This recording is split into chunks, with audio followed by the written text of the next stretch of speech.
Hello, hello, salut, salut. Ça va? Est-ce que ça va? Bon, j'espère que ça va parce qu'aujourd'hui, on va parler d'un sujet où ça ne va pas souvent, notamment pour les entrepreneurs, les chefs d'entreprise. Bon, avant de commencer cette vidéo, abonnez-vous. Abonnez-vous, c'est très important de vous abonner, de partager, de commenter, etc. Ça dynamise encore plus la chaîne. Voilà. Donc, on va parler des employés bizarres, des employés mauvais, des employés... Personne n'est mauvais, personne n'est vraiment mauvais. Des employés qui causent du tort à l'entreprise de manière générale. Bon, j'ai déjà une vidéo où je parle justement de comment traiter ces employés. Je vous vous invite justement à la regarder. Je pense que je vais mettre le lien. Voilà. Bon, il faut déjà savoir une chose. Le rapport entre l'employé et l'employeur, normalement, c'est un rapport que moi je considère comme 50-50. C'est-à-dire, c'est un rapport qui est censé être d'égal à égal.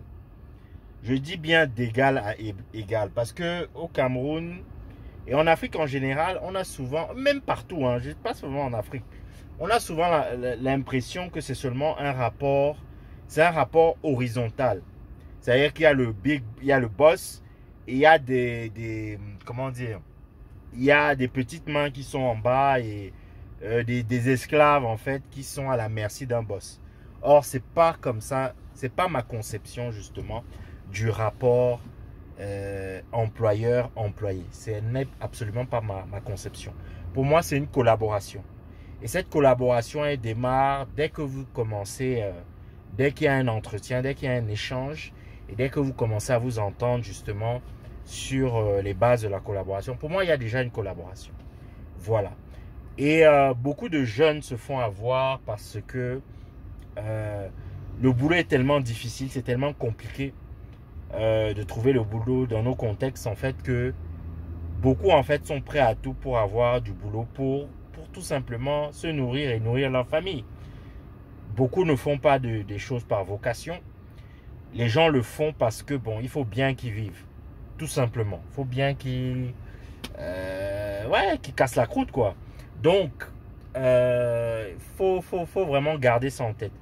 Donc, maintenant, c'est de la responsabilité aussi du chef d'entreprise de mener à bien son recrutement dans de bonnes conditions. Parce que si demain vous avez des mauvais employés, si vous avez des personnes qui ne sont pas suffisamment efficaces, vous êtes aussi une partie du problème. C'est que peut-être que votre recrutement n'était pas assez objectif, n'était pas assez fin, n'était pas assez corsé. Et vous avez fait entrer le loup dans la bergerie en réalité. Même si à la décharge du chef d'entreprise, on ne peut jamais être sûr de qui on prend sous son aile. Voilà, on ne peut jamais être sûr. Il y a des gens, il y a des employés qui excellent très très bien dans les entretiens, qui sont même très très bons techniquement. Arriver sur le terrain, c'est du n'importe quoi. Arriver sur le terrain, c'est une dilettante, c'est quelqu'un mal élevé, c'est quelqu'un qui répond mal, c'est quelqu'un qui arrive toujours en retard, etc. Voilà, mais c'est la personne qui a brillé. Voilà. C'est aussi pour la raison pour laquelle lorsqu'on embauche quelqu'un en CDI, il y a aussi ce qu'on appelle une période d'essai.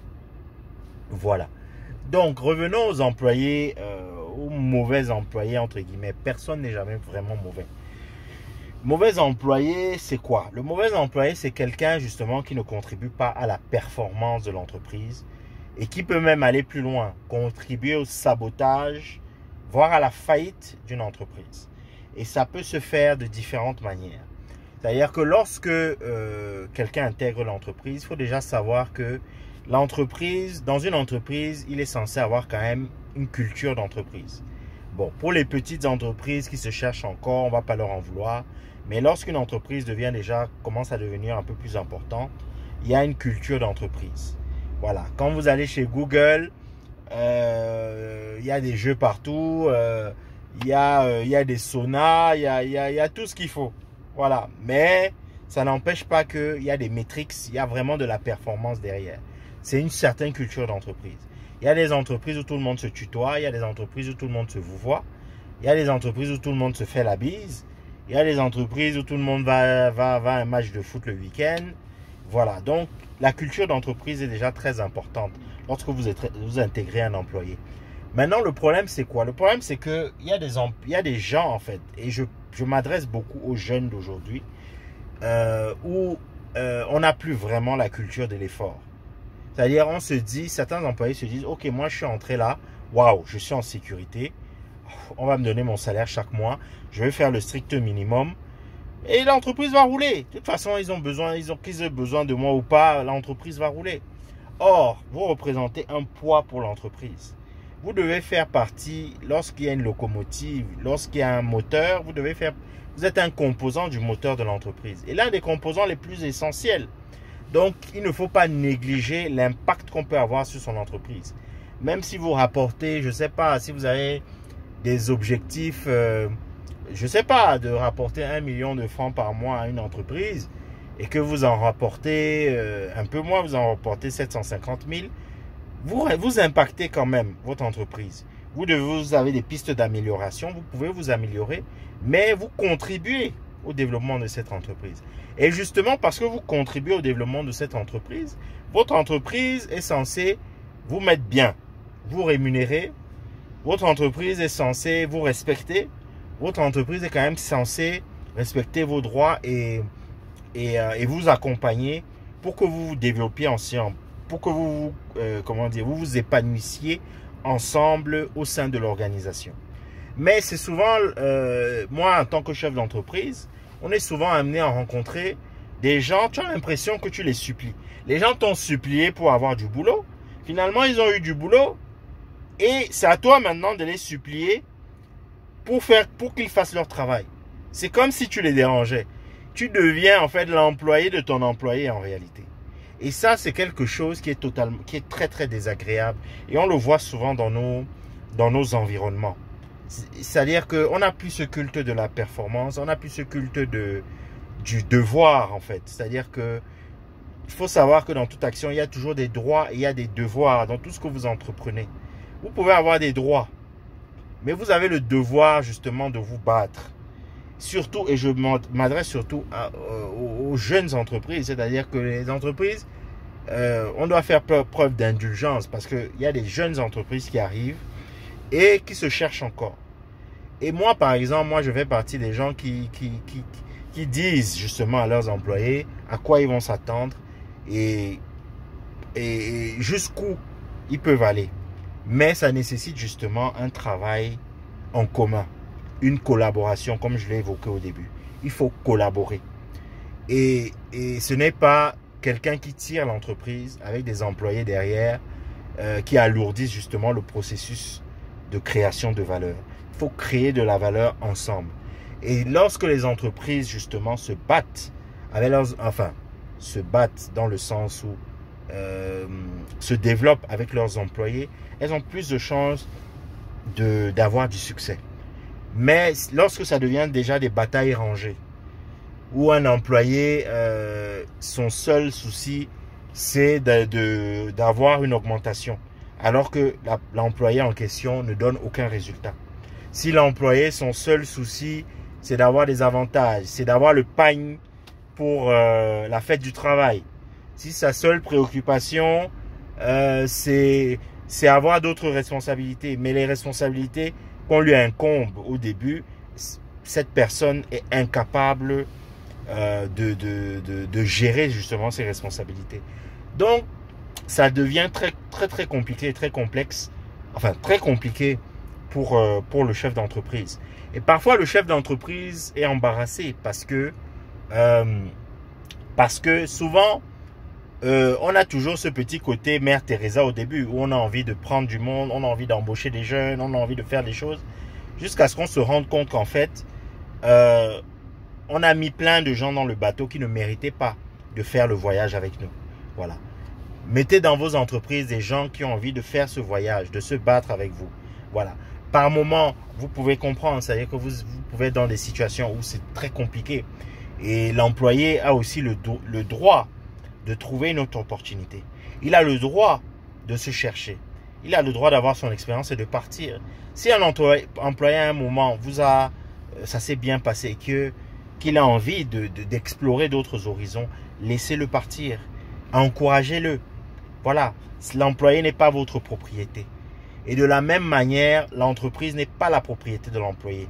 Donc les employés, par exemple, qui se servent dans la caisse sous prétexte qu'il y a quelques retards de salaire, par exemple, je suis contre ça. Faites attention, parce que ce sont des choses qui peuvent mener à des choses beaucoup plus graves, à des conséquences beaucoup plus graves. Et certains employés, certains jeunes surtout, ne se rendent pas compte de ce qui peut se passer par la suite. Voilà, à travers les agissements.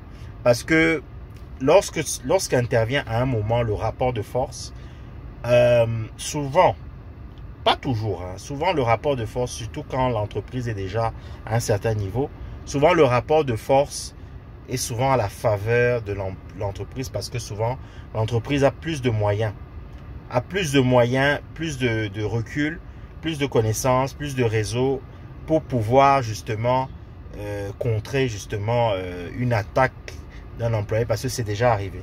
C'est-à-dire que des employés, je pense que certains chefs d'entreprise se reconnaissent, des employés qui ont travaillé dans une entreprise et qui se sont très mal séparés de leur patron. Et ça a entraîné des conséquences graves, aussi bien pour l'entreprise que pour l'employé. Donc faites attention. Et surtout les employés, même si vous n'êtes pas satisfait, vous êtes arrivé à un point de saturation et que vous n'êtes pas dans une condition dans la condition la plus idéale, essayez vraiment autant faire ce peu de partir en gardant quand même de bons rapports avec votre ancien employeur. Lorsque vous allez chercher un autre boulot, votre employeur peut vous recommander. Ou bien votre futur employeur peut demander des références et peut appeler votre ancien patron. Et ce serait quand même de mauvais augure de louper des opportunités parce que vous avez fait n'importe quoi dans l'entreprise avant. Lorsque vous entrez dans une entreprise, essayez de faire de votre mieux, de vous donner le maximum, mais surtout d'apprendre. Ne prenez pas ça comme une pénitence. Même si ce n'est pas l'environnement le plus idéal, vous n'êtes pas dans un grand bureau climatisé, vous n'avez pas une voiture de fonction, etc. Essayez vraiment de prendre le meilleur de cette entreprise, prendre l'expérience, partir avec le sourire. Voilà, parce que cette expérience, même aussi dure soit-elle, sera une expérience qui vous guidera tout au long de votre carrière professionnelle. Donc, voilà le conseil de la journée. Allez, je vous dis à très bientôt pour une prochaine vidéo. Ciao.